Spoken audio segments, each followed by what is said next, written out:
Now on World Rap, prosecutor Alvin Bragg says the jury has spoken after former U.S. President Donald Trump was found guilty on all charges at his hush money trial in New York.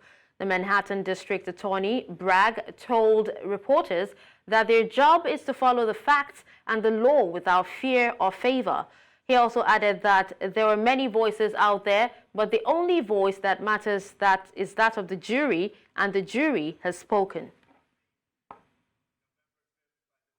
Now, to further discuss this, I'm being joined by Global Affairs Analyst Collins Nweke.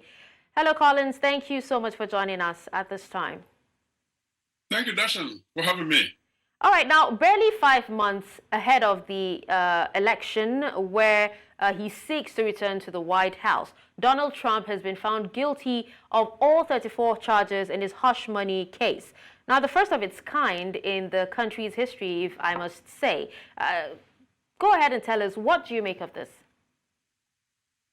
Extraordinary, unprecedented event, Darshan. America hasn't seen this before. But you see, Donald Trump, his life, particularly his political life, has been dotted with extraordinary and unprecedented events. So this wouldn't be the first time that, he appears to be defying gravity. Now, the conviction itself, on all counts, 34, like you mentioned, in itself does not tell a complete story.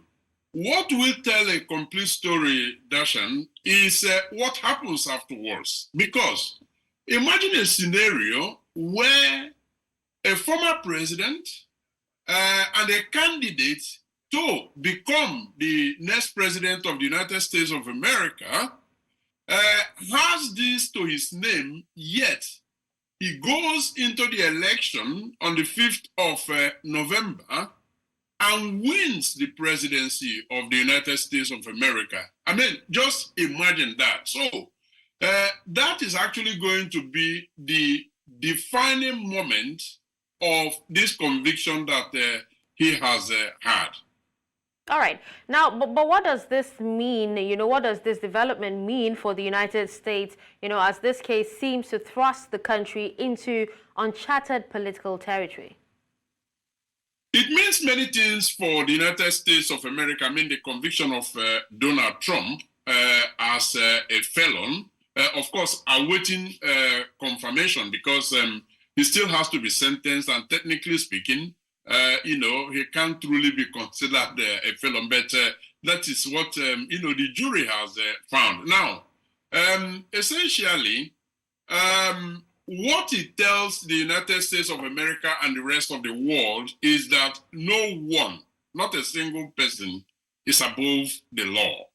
And we have seen how the jury system in America has worked in this particular instance. We have seen the foot drag and all the delay tactics and so on and so forth, and how much, he has used his wealth to, ensure that this is delayed and that justice doesn't finally come. But ultimately, because of the strength of the American justice system, the strength of its institution, all that Donald Trump has thrown against the American democracy, have one way or the other bounced back.